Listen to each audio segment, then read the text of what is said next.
keluarga Sumber Kasih yang diberkati Tuhan. Selamat pagi, Shalom. Apa kabar Anda semua di kesempatan pagi hari ini? Senang sekali saya Shirley Angelica hadir kembali untuk Anda kali ini di program Gospel Spirit. Dan seperti biasa, sudah hadir di studio Bapak Pendeta Johan Menempiring. Selamat pagi Bapak Pendeta.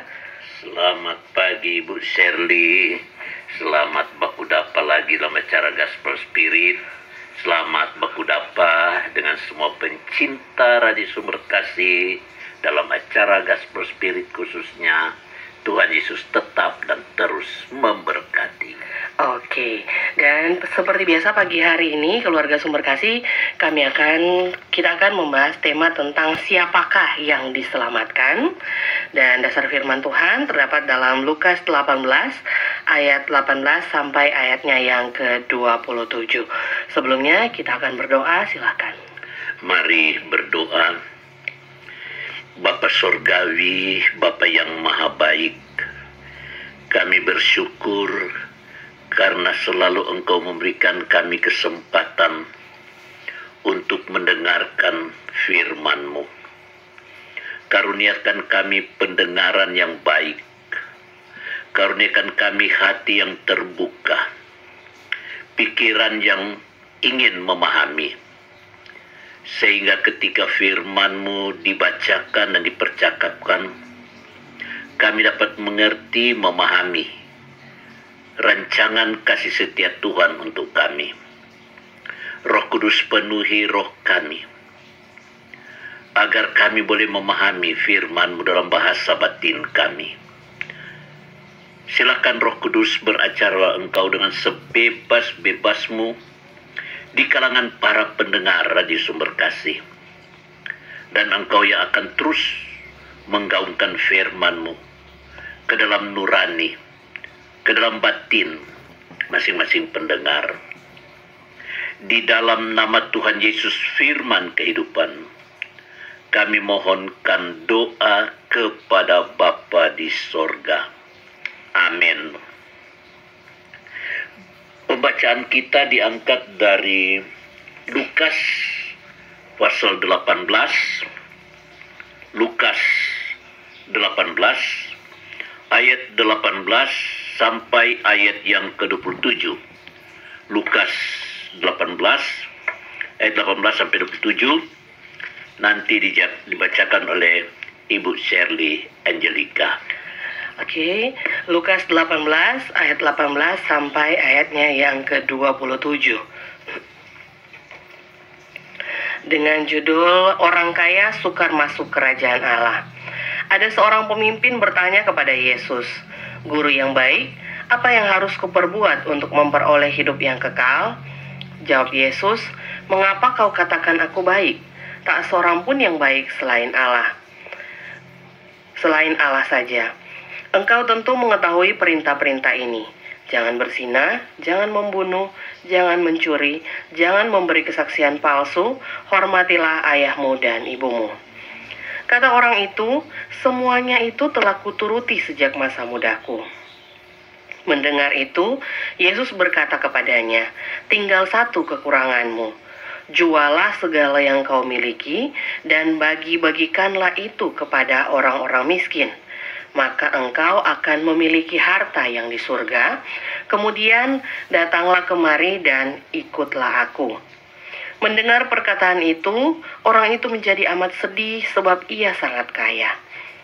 Ketika melihat bahwa ia menjadi amat sedih, berkatalah Yesus, "Alangkah sukarnya orang yang memiliki banyak harta masuk ke dalam kerajaan Allah. Sebab lebih mudah seekor unta masuk melalui lubang jarum daripada seorang kaya masuk ke dalam kerajaan Allah." Mereka yang mendengar itu berkata, "Jadi, siapakah yang dapat diselamatkan?" Kata Yesus, "Apa yang tidak mungkin bagi manusia, mungkin bagi Allah."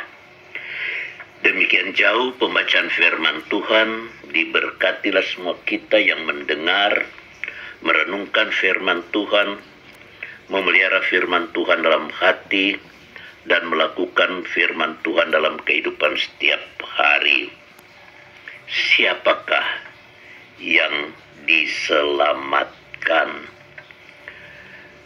Kalau kita bicara selamat, tidak ada orang yang tidak suka. Penjahat apapun dia suka selamat. Kenapa? Siapa kok suka hidup dalam penderitaan, tekanan, apalagi dalam hukuman.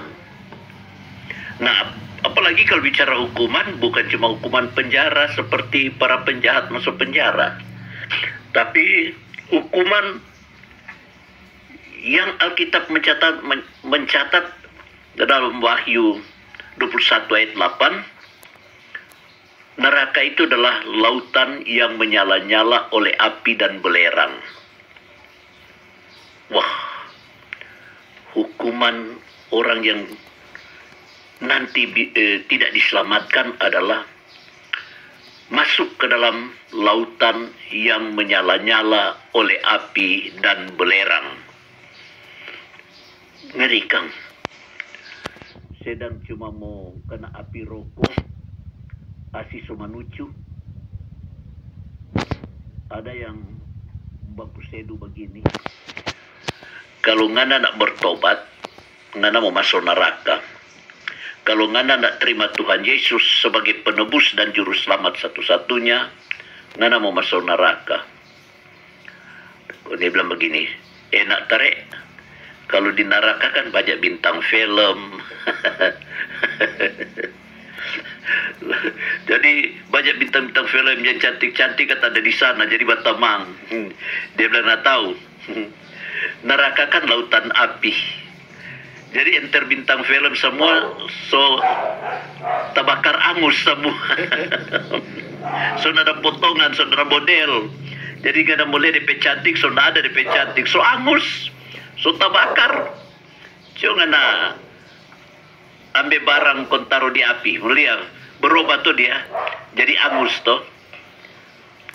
Nah, kalau nggak suka mau masuk neraka, karena neraka itu lautan yang menyala-nyala oleh api dan belerang, kan lautan di atasnya ada api dan belerang. Ngana ambil jo air termos dulu, air panas di termos, kau siram pelan-pelan pengenapi badan. Supaya kalau masuk neraka punya daya tahan, no? jadi latihan dulu kata. Kong latihan dulu berjalan di bara api. Nah, kalau ngana so tahan, silahkan ngana mau masuk neraka. Kadang-kadang orang ya ikut dosa kan yang mengikat dia sampai dia tidak terbayang neraka itu ngerinya bagaimana. Nah, dikatakan oleh Alkitab lautan yang menyala-nyala oleh api dan belerang. Jadi kalau orang pergi ke tepi pantai dan kontoran itu laut itu berarti luas sekali. Tapi di atasnya api menyala-nyala dan dengan belerang yang menyala-nyala di situ. Nah, bayangkan siang malam berjuta-juta tahun nak pernah mau berakhir, orang dilemparkan di situ. Air, karena di atas api pasti mendidih dia pe air. No, kalau orang dilemparkan dalam air itu, biar dia negro, dilemparkan ke dalam langsung jadi bule. Langsung tak kupas-kupas dia pe kuli-kuli hitam tu dia.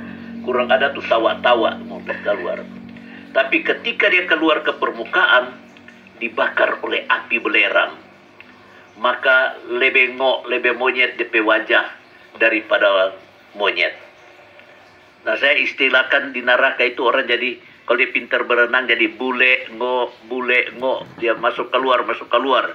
Dia keluar dari permukaan, api bakar. Dia masuk ke dalam, tarubus. Jadi dia tarubus dengan tabakar, tarubus dan tabakar.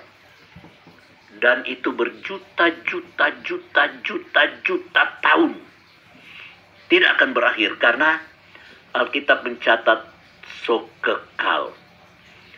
Kekal.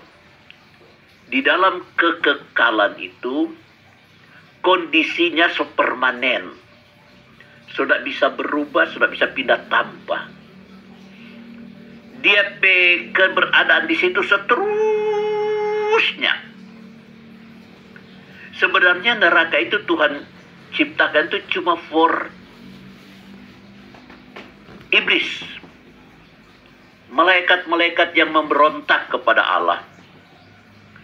Malaikat-malaikat yang tidak setia kepada Tuhan.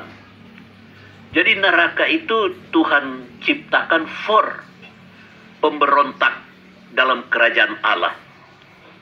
Dan pemberontak dalam kerajaan Allah itu adalah disebut dengan iblis. Arti dari iblis itu bapak segala kebohongan. Itu diabolos orang Yunani bilang. Dan makanya siapa pembolos ingat-ingatnya tuh diabolos. Bolos itu kan tuh anak-anak sekolah suka nak masuk ke bagadang-bagadang di mana saja itu bolos. No, neraka dia bolos. Nah, orang yang tukang bagadang ini bisa-bisa kata masuk neraka sebab banyak serta bagadang kan ya pi narkoba lah, pi bajudi lah, atau pergi pergaulan bebas lah dan seterusnya. Dan iblis berupaya maksimal untuk menjerat semua orang supaya dia banyak terbang dalam penderitaan kekal di neraka. Jadi iblis itu giat cari jiwa loh. Dan iblis akan pakai DP orang-orang. Orang-orang yang suka bertengkar, orang-orang yang suka ober-ober orang pe kekurangan, kesalahan, orang-orang yang kadang-kadang DP kata dan perbuatannya seirama. Di media sosial dorang suka jelek-jelekkan DP pimpinan. Lalu dorang bilang demi cinta, demi kata perbaikan. Kelakuan itu kata-kata penuh penistaan. Iblis pintar sekali dalam hal mau memutarbalikkan. Kata-kata kelihatan indah ya, karena kepedulian, karena kecintaan kami. Maka peduli kami, cinta kami, maka kami menghina kamu. Kami menjatuhkan kamu. Wah, Alkitab bilang jangan membalas kejahatan dengan kejahatan. Balaslah kejahatan dengan kebaikan. Tapi justru dorang senang kalau tuh orang yang dibenci itu jatuh. Dorang berupaya supaya jatuh. Dan saya kalau membaca medsos, nyanda ada pemimpin yang baik di mata pada orang. Dari generasi ke generasi, semua jelek. Seolah-olah dorang yang paling baik. Muncul pemimpin ini, dorang cari DP kekurangan, obral lagi di media sosial. Serta periode berakhir, muncul pemimpin baru, ober lagi DP kekurangan. Dengan dalih demi kecintaan dan kepedulian pada institusi ini. Begitu ganti pemimpin, dorang lagi. Ya, kita rekeng-rekeng di medsos itu tidak sampai 20 orang dorang tuh kelompok itu. Mardom Pegaung itu rupa bercita-cita besar sekali menjatuhkan para pemimpin. Dong suka tuh pemimpin-pemimpin dijatuh semua. Dari generasi ke generasi, dari periode ke periode. Tapi dong tanpa sadar, iblis sementara menggunakan kata-kata peduli, kata-kata kecintaan. Orang kalau peduli dan cinta kepada DP institusi, nak mungkin dia mau jelek-jelekkan DP pemimpin. Nak mungkin dia ingin jatuhkan pemimpin. Malah kalau ada orang mengober, dia peduli untuk tegur. Masa tak tegur, dia balik tegur lagi. Dia balik serang balik tuh orang yang menegur. Dong suka tegur orang. Masa dorong dapat tegur, dong serang balik tuh orang yang menegur. Jadi tidak ada yang betul di mata pada orang kecuali dorang tuh yang betul. Tapi itulah Iblis BP pekerjaan di akhir zaman. Iblis kan ini mau shalom. Iblis suka chaos.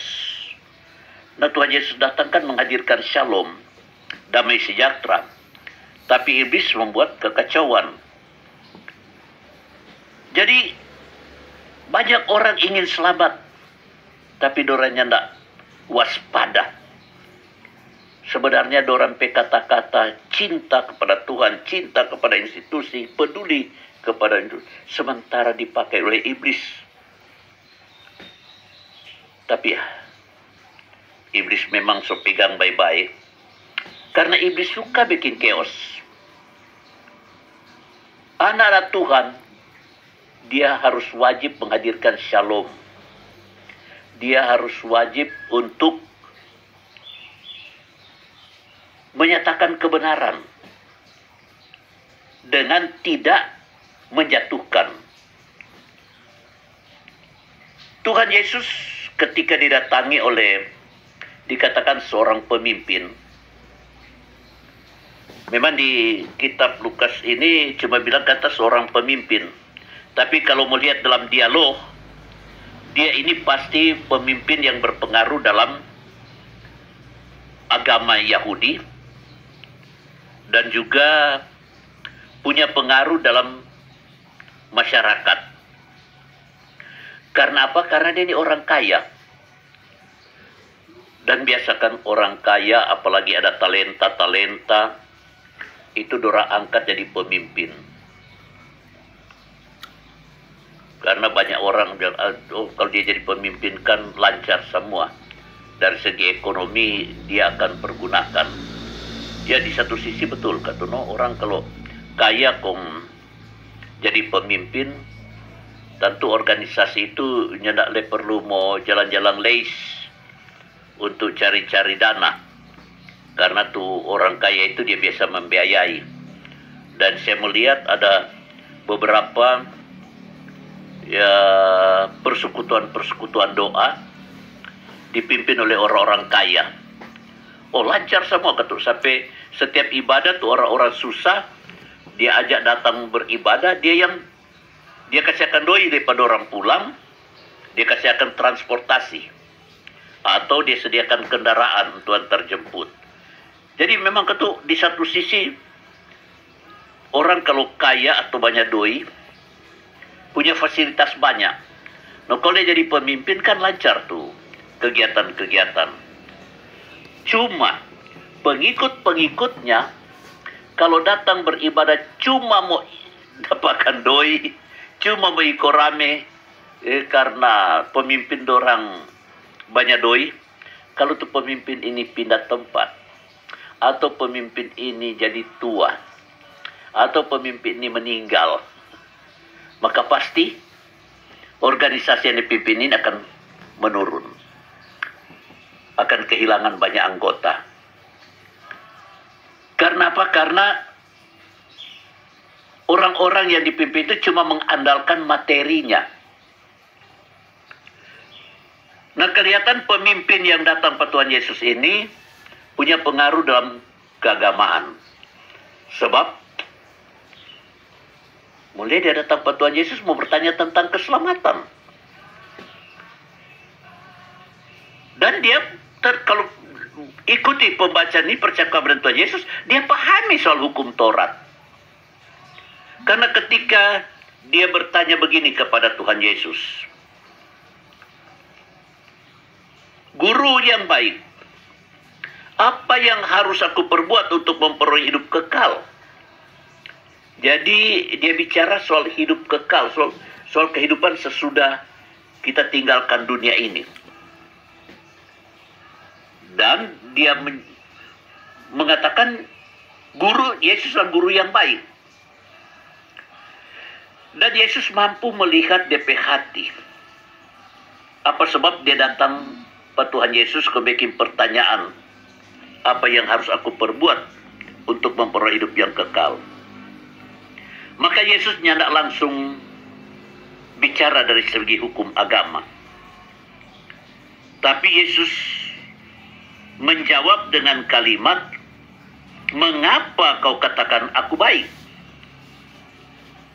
Jadi jawaban Yesus adalah pertanyaan. Jadi pertanyaan dijawab dengan pertanyaan. Saya selalu katakan bahwa dalam metode penginjilan ada baiknya para penginjil itu ketika menyampaikan firman Tuhan jangan langsung berkhotbah kepada orang yang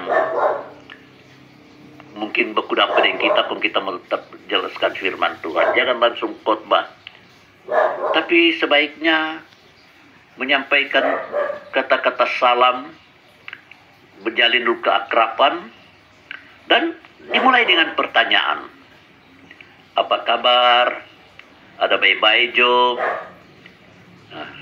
Sehat-sehat Jo? Ada sukacita? Didahului dengan pertanyaan. Walaupun mungkin itu pertanyaan orang anggap itu basa-basi. Tapi lewat pertanyaan itu menjalin hubungan batin itu sudah terbuka.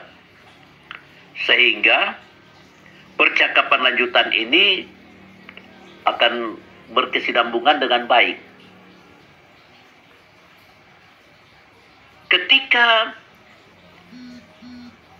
orang pemimpin ini datang, Tuhan Yesus mengatakan guru yang baik.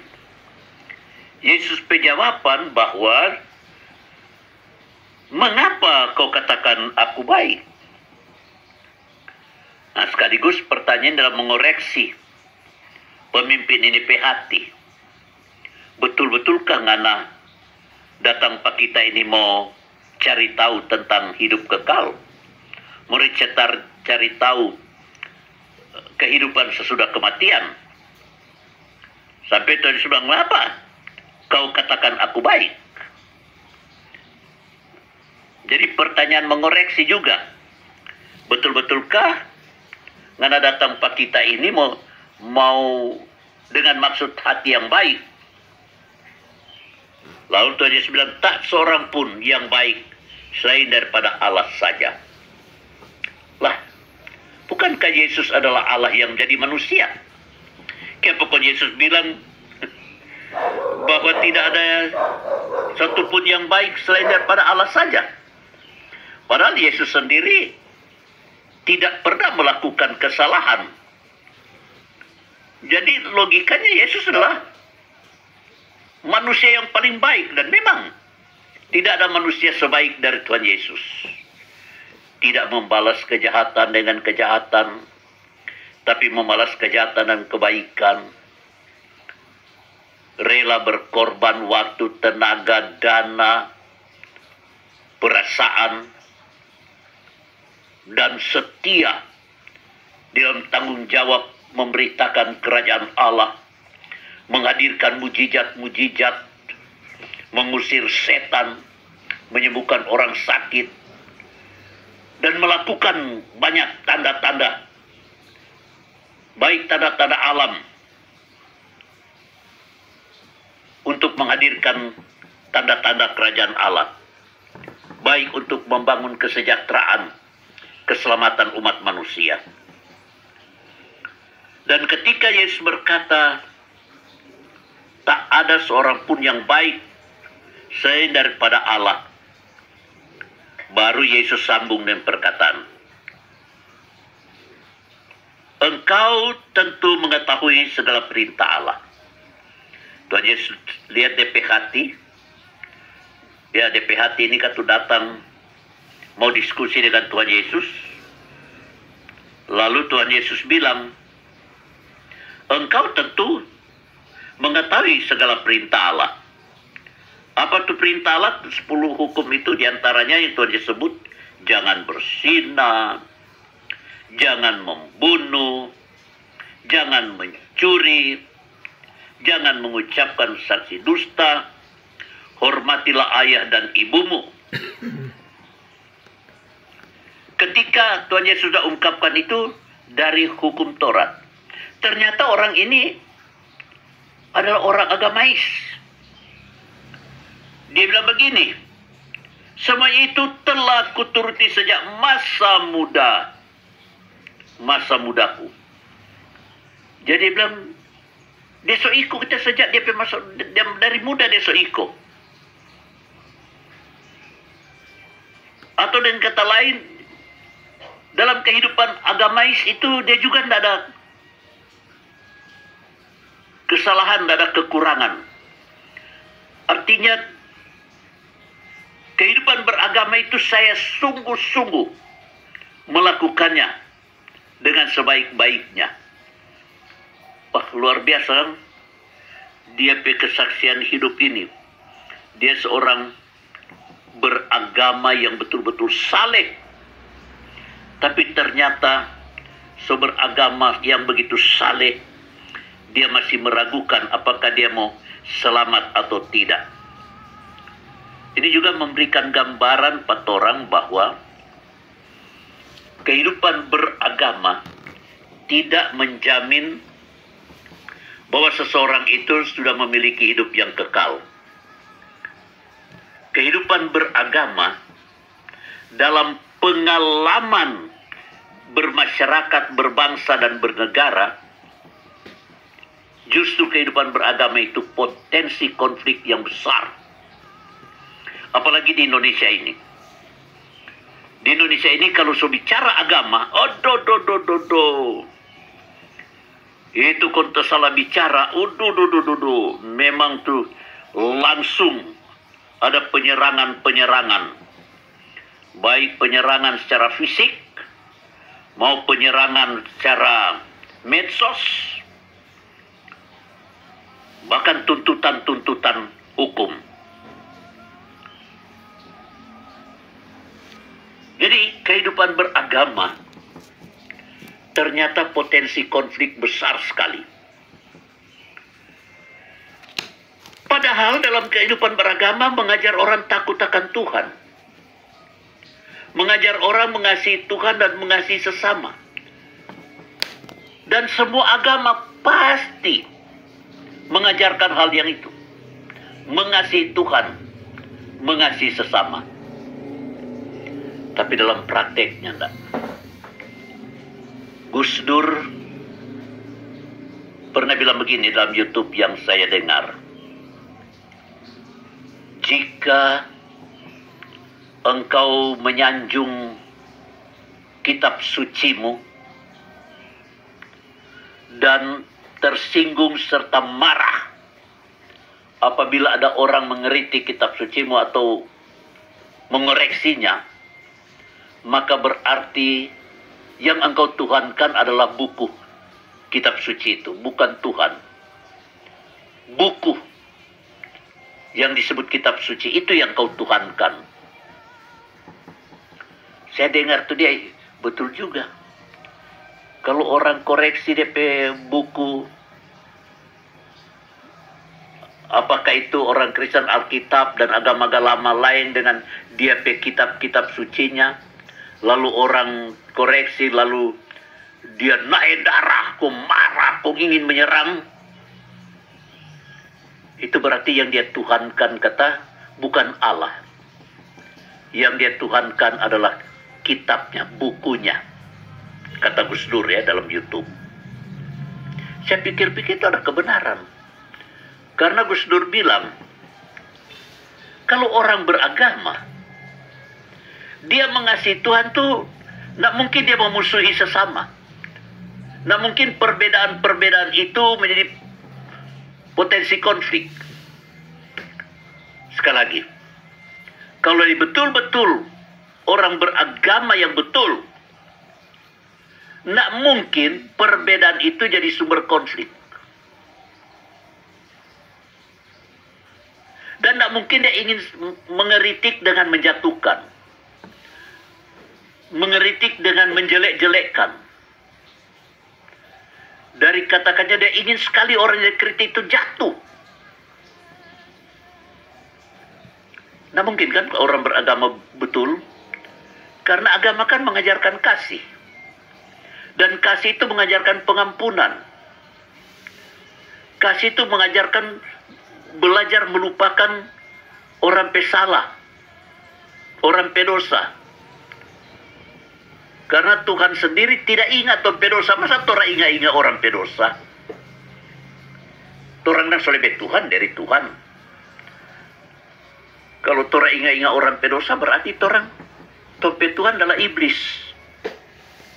So cuma iblis kata ingat-ingat tompe dosa. Dan iblis suka orang berdosa terus.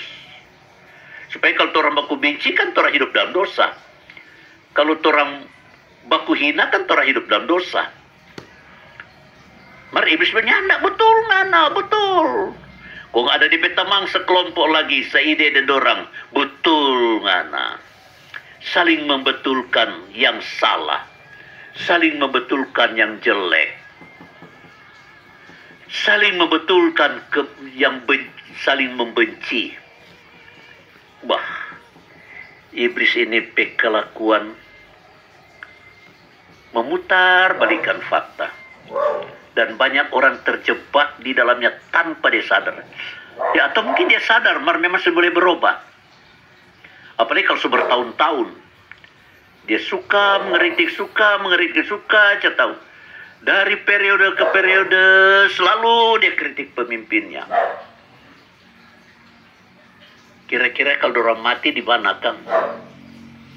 Mungkin beberapa yang Tuhan kita ada jasa, Tuhan yang kritik-kritik, tapi pemimpin saban periode kita kritik, saban periode dan tidak ada pemimpin yang baik di mata kita, Tuhan.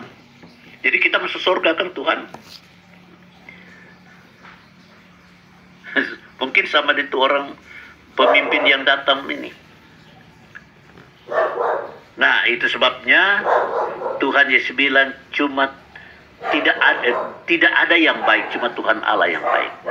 Artinya mengajarkan, sedang seorang muda ini praktekan firman Tuhan, masih Tuhan bilang belum baik. Apalagi itu nak praktekan firman Tuhan. Apalagi itu hidup dalam kebencian, siang malam bertahun-tahun. Apa orang mau diselamatkan? Dompe hati mendidih terus.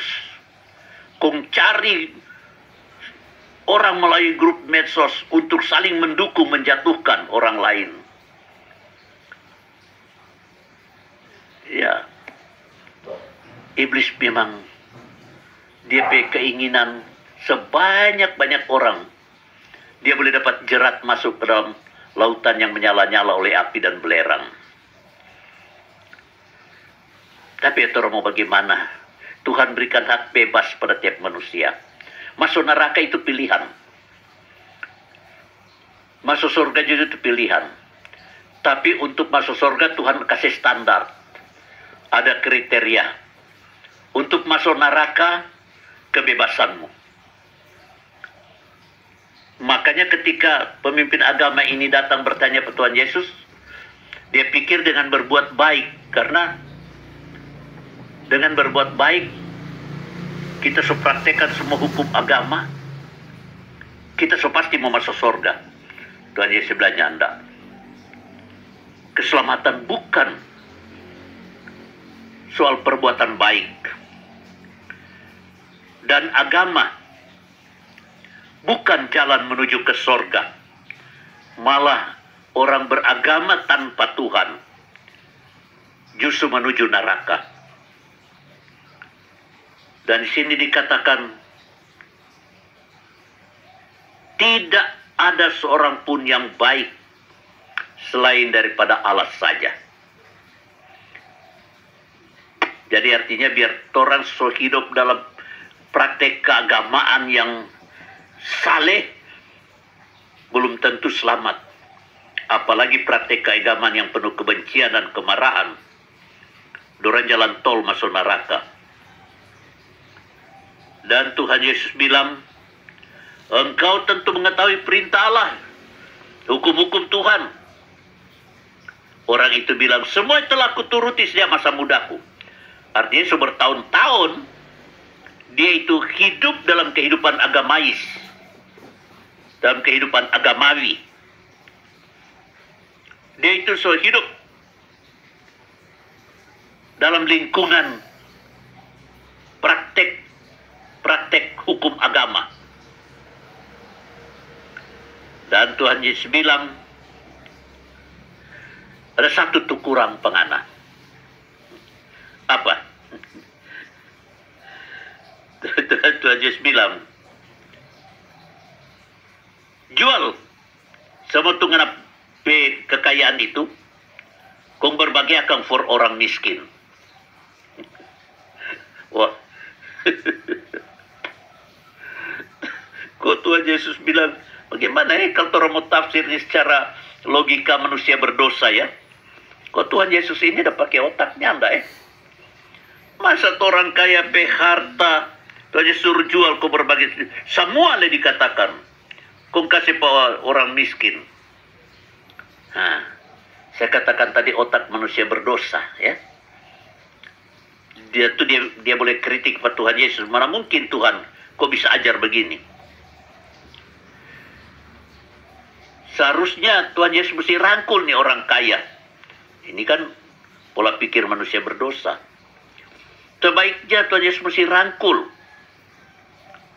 ini orang kaya karena dia potensi dalam Tuhan Yesus pelayanan. Sekarang banyak orang rangkul tuh orang-orang kaya kan untuk pelayanan dengan motif bukan untuk orang hidup lebih dekat dengan Tuhan, untuk hidup lebih memenangkan jiwa bagi kemuliaan Tuhan, tapi ternyata cuma untuk dorang pe kepentingan-kepentingan.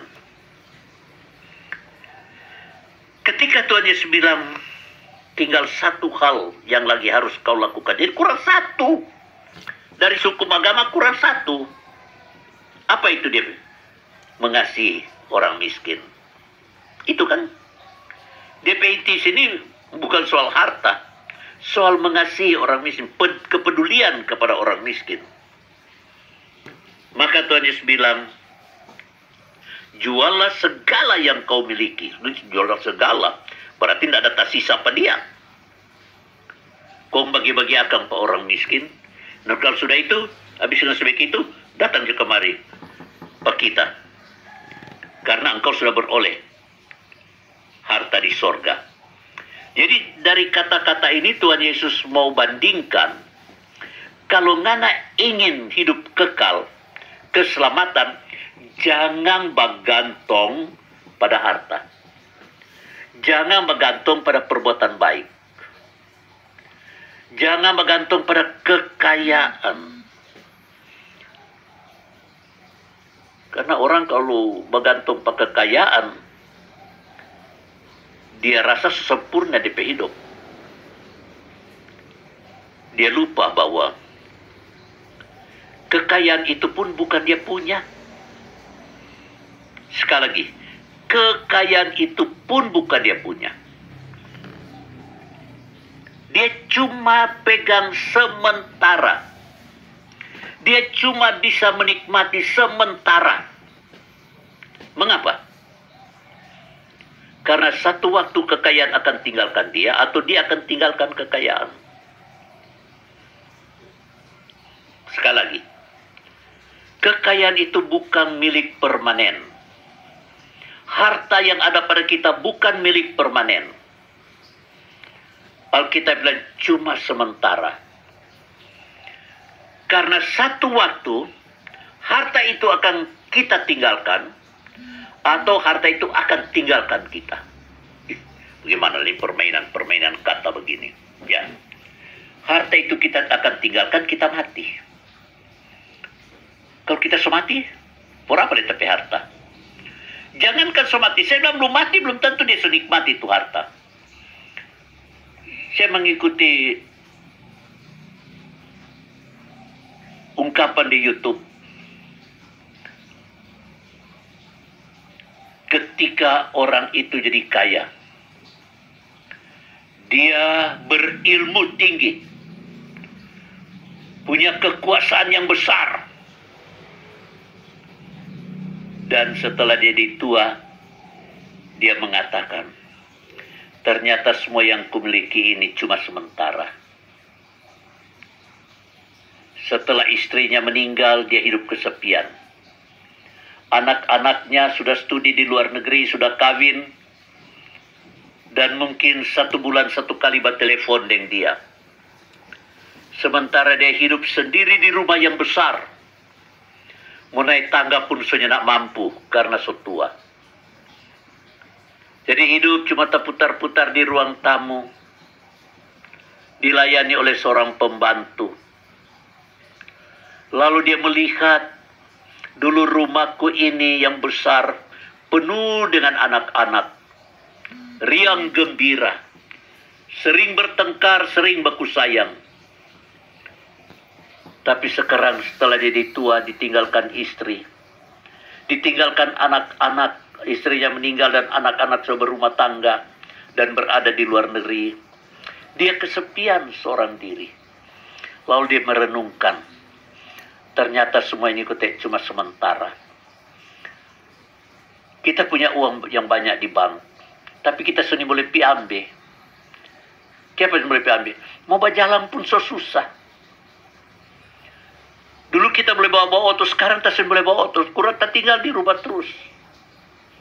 Kurang lihat tuh kenangan tuh foto-foto data gantung waktu kita masa jaya, waktu kita ini, waktu ini. Kurang lele itu.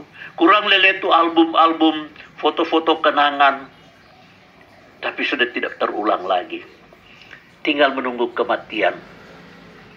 Akhirnya dia berkata, ternyata yang kekal adalah cuma dekat dengan Tuhan.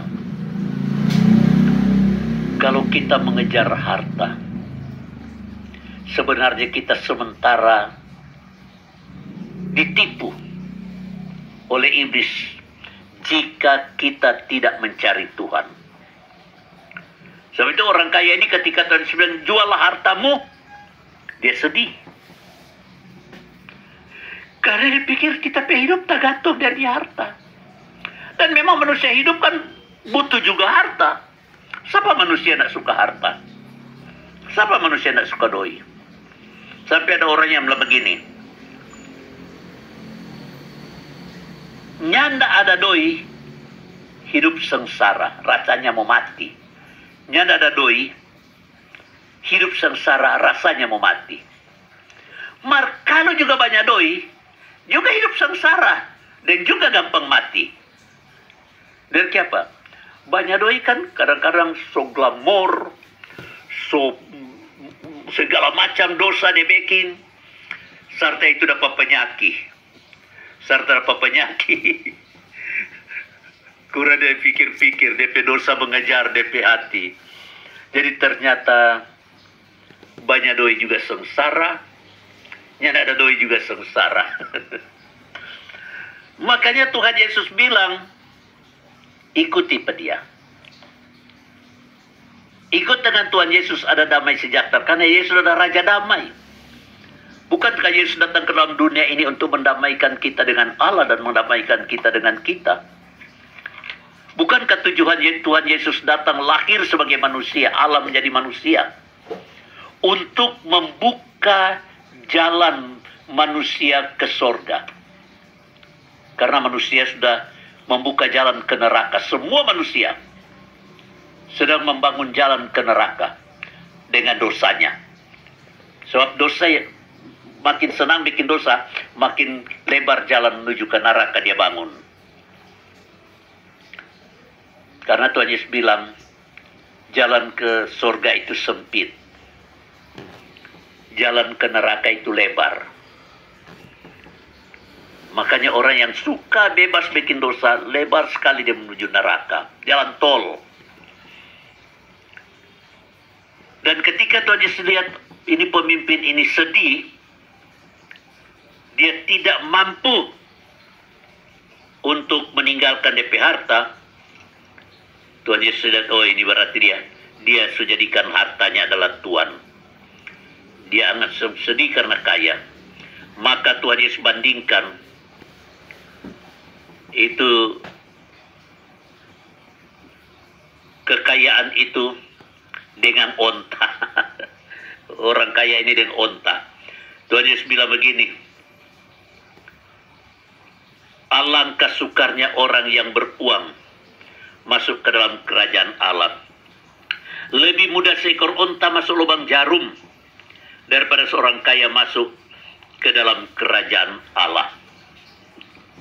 Wah, Yesus bandingkan orang kaya dengan onta. Apa hubungannya orang kaya dengan onta yang Tuhan Yesus bandingkan? Orang kaya yang tak ikat DP hati dengan harta, itulah beban yang berat.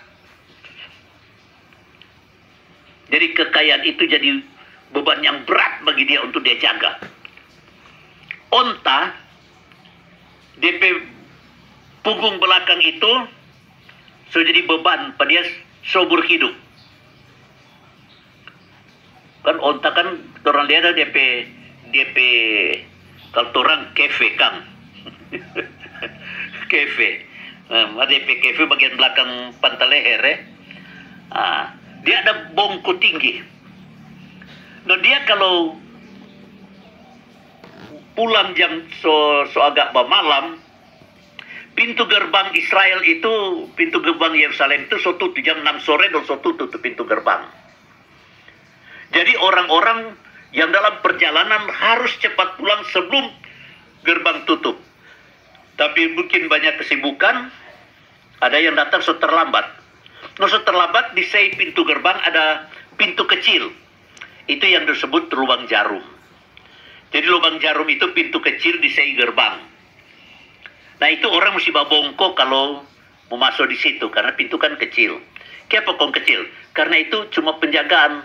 Kalau serangan musuh datang kan nyara gampang dong tembus. Nah, sebab itu dia cuma kecil for orang mau masuk akang. Nah onta kalau masuk situ, aduh setengah mati. Jadi kalau onta terlambat pulang dia petuan, maka onta itu pertama mesti berapa orang yang kasih masuk DP kaki di pintu kecil itu, baru tolak akan semiring tu DP bongko di belakang itu, kondo tolak kasih pasang masuk, baru tu di belakang lagi tolak dari pantai onta itu tolak ke dalam, baru tu di muka yang sudah dalam itu hela petu onta. Jadi tu onta itu DP dua kaki so masuk, ada tu tindis DP bongko, ada yang tolak, ada yang hela. Yang di dalam hela, yang di belakang tolak. Maka Tuhan Yesus bilang, lebih gampang onta masuk lubang jarum daripada orang kaya masuk dalam kerajaan sorga. Tuhan Yesus bandingkan, orang kalau onta susah jauh mau masuk di pintu lubang jarum itu, nah orang kaya lebih susah mau masuk sorga. Karena dia cinta pada Tuhan itu yang tidak ada. Dia lebih cinta DP harta kekayaan materi. Jadi ini Tuhan Yesus peteguran pada pemimpin ini yang kaya, bahwa ngana dengan onta, masih ontas tuh lebih lebih layak di hadapan Tuhan dari ngana. Dan ketika orang kaya ini mendengar, setelah Tuhan Yesus berkata, dan orang-orang yang mendengar di sekitar Tuhan Yesus dengan pemimpin ini berkata, jika ada demikian, siapakah yang dapat diselamatkan? Jadi dia terus berpikir, no, sedang onta mau masuk lubang jarum susah, apalagi itu orang kaya masuk surga. Kalau begitu siapa dan itu mau diselamatkan? Dan kata lainnya, tidak ada orang yang dapat diselamatkan untuk masuk dalam kerajaan surga. Tidak ada. Dan ketika Don tanya begini, Tuhan Yesus bilang, apa yang tidak mungkin bagi manusia, mungkin bagi Allah. Tuhan Yesus ingin mengkorek pada orang itu iman. Apa yang tidak mungkin bagi manusia, mungkin bagi Allah. Orang beriman memahami Allah sanggup melakukan yang manusia tidak mungkin. Manusia memang tidak mungkin masuk surga. Karena dorang semua orang berdosa, tidak ada satu tidak ada berdosa. Dan Alkitab bilang dalam Roma 3 ayat 23, tidak ada orang yang benar, seorang pun tidak. Roma 6 ayat 23 mengatakan upah dosa adalah maut. Tapi kasih karunia Allah dari hidup yang kekal. Jadi kasih karunia dari hidup kekal dalam Yesus Kristus. Jadi sebenarnya manusia tidak ada satu yang bisa diselamatkan atau menyelamatkan diri dari tuntutan murka Allah. Cuma satu jalan yang memungkinkan manusia dapat memasuki kerajaan sorga, yaitu penebusan dosa. Kalau dosanya sudah ditebus, dosanya sudah dihapus. Dan penghapusan dosa hanya melalui darah. Dan bagi Israel zaman lalu, darah anak domba itu dapat mengampuni dosa, tapi cuma bersifat temporer. Dosa saat itu, kemudian bikin dosa, habis lagi 1 ekor domba. Kemudian bikin dosa lagi, habis lagi 1 ekor domba. Tapi cuma lewat darah domba yang dapat menyelesaikan dosa waktu itu. Tapi Yesus dengan kematiannya di kayu salib, darahnya dicurahkan cuma 1 kali untuk selama-lamanya. Karena darahnya adalah darah kekal. Karena Yesus memiliki hidup kekal. Dan dia pemilik hidup kekal. Maka keselamatan hanya dapat melalui pengorbanan Kristus di kayu salib. Dan oleh darah Yesus, setiap orang yang datang kepadanya dapat diselamatkan. Manusia tidak ada satu dapat menyelamatkan dirinya sendiri. Tapi Yesus berkata, akulah jalan, kebenaran, dan hidup. Tidak ada seorang pun yang dapat datang kepada Bapa di sorga kalau tidak melalui aku. Yesus berkata, akulah pintu. Yesus berkata, akulah gembala yang baik. Yesus berkata, akulah jalan. Akulah kebenaran sejati. Akulah pemilik kehidupan abadi. Yesus memperkenalkan siapa dirinya. Dia bukan cuma manusia biasa, tapi dia juga adalah anak Allah. Dia adalah Allah yang dilahirkan dalam rupa manusia oleh kandungan Roh Kudus melalui Maria, seorang perawan Maria. Dan tujuan Allah mengandungkan Maria oleh benih Roh Kudus adalah untuk menghadirkan anak Allah dan anak manusia. Maka Yesus disebut anak Allah karena dilahirkan, dikandung oleh Roh Kudus dan dilahirkan sebagai manusia. Jadi sebagai karya Roh Kudus yang adalah Allah sendiri, maka disebut anak Allah karena dilahirkan. Maka dia disebut anak manusia karena dilahirkan oleh seorang perempuan manusia. Dan di dalam Yesus sebagai anak Allah, dia pegang tangan Allah yang mulia. Yesus sebagai anak manusia, dia pegang tangan manusia yang hina. Di kayu salib, dia perdamaikan Allah yang mulia dan manusia yang hina. Sehingga manusia yang hina, yang tidak mungkin memperoleh keselamatan, mendapatkan pintu keselamatan, mendapatkan jalan keselamatan. Jadi siapakah yang dapat diselamatkan? Mereka-mereka yang datang kepada Yesus, yang mengakui dosa-dosanya di hadapan Tuhan Yesus, dan percaya Yesus telah memikul semua upah dosanya di kayu salib di Bukit Golgota. Dan oleh kuasa kebangkitan Tuhan Yesus, kuasa iblis, kuasa dosa, kuasa api neraka maut sudah dikalahkan, sudah dipatahkan. Dan semua orang yang datang pada Yesus, dia memperoleh hidup yang kekal. Dan mereka yang terus berbuat dosa tanpa penebusan akan dilemparkan ke dalam lautan yang menyala-nyala oleh api dan belerang. Maukah Anda diselamatkan? Mintalah Tuhan Yesus mengampuni dosa-dosamu. Yakinlah, karya Tuhan Yesus sudah membuka pintu keselamatan bagi kita.